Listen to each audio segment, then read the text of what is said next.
Oh, hey, didn't see you there. We totally saw you. Hey y'all, I'm Shmem. And I'm Rachel. And we're here at the Colombe Fishtown Cafe in Philadelphia. Our big boy, flagship cafe, where all the magic happens. This is where our signature drink, the draft latte, was perfected. And today, we're going to teach you the ins and outs of the draft latte system here at La Colombe. The draft system is what we use to create our favorite cafe cold brew drinks, including the draft latte, the first cold on-tap latte complete with a head of delicious microfoam. The draft latte is like experiencing the texture of a hot latte while enjoying it cold. It's like a little cup of frothy, creamy deliciousness. Draft latte is made from cold-pressed, single-origin Brazilian espresso, Farm fresh whole milk or oat milk for our plant-based friends, and nitrous oxide. Together, these three ingredients create a unique reaction. Nitrous oxide creates a true microfoam and breaks the lactose chain in a way that gives you a sense of sweetness without added sugar.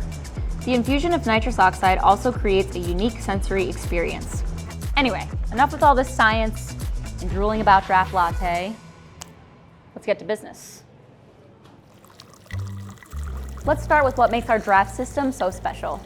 In terms of cold brew, La Colombe is special for a few reasons. First, we offer cold brew in two different strengths, both in bib format. Bib, for those of us in the know, means bag-in-box. One ready-to-drink cold brew and one concentrate that's mixed with water via Brix pump. We also have concentrated cold brew bottles, which can be manually mixed with water into corny kegs. In case you don't know, a corny keg is short for Cornelius keg. Whether it's ready to drink or concentrated cold brew bib, the setup is exactly the same. The pump inside of the fridge or kegerator has a line that connects to the bib on one end and leads to the tap on the other. Find the easily accessible connector on the cold brew bib, take off the plastic cap, and twist on the connector that leads to the pump.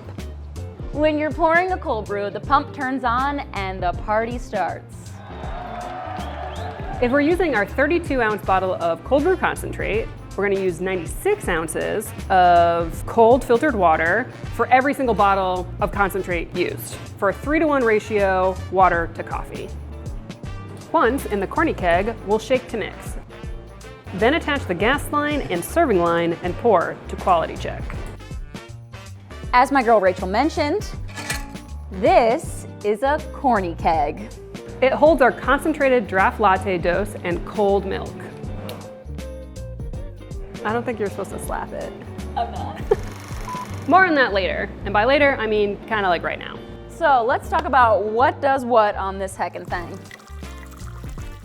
This baby is our nitrous oxide tank, equipped with a regulator that controls the pressure, which is measured in PSI for all you non-nerds out there.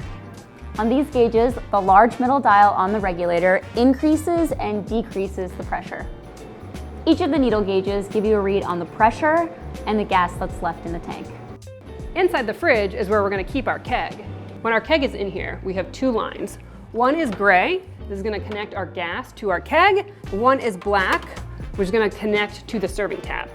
Lastly, we have a stout tap with a restrictor disc that helps create that smooth and velvety texture that the draft latte is famous for. Now, for the best part.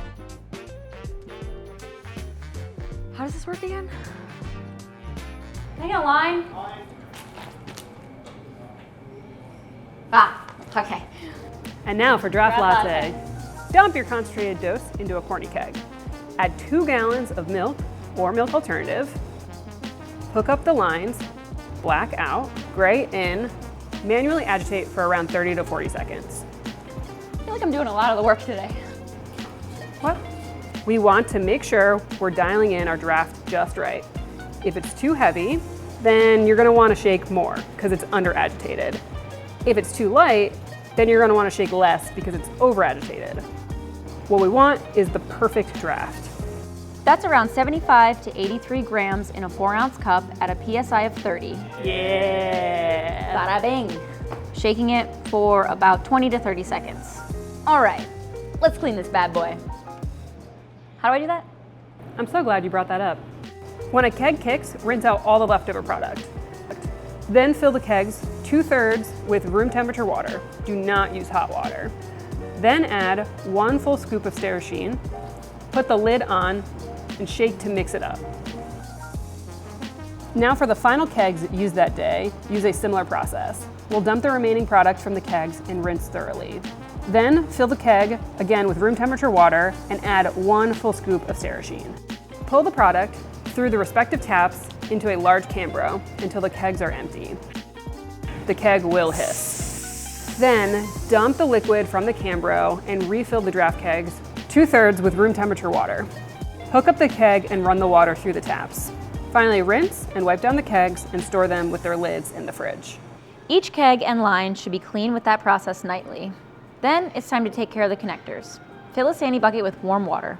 Mix in a 1/4 scoop of Sterasheen. Then put the spout parts in warm water and set them to the side. These are very important.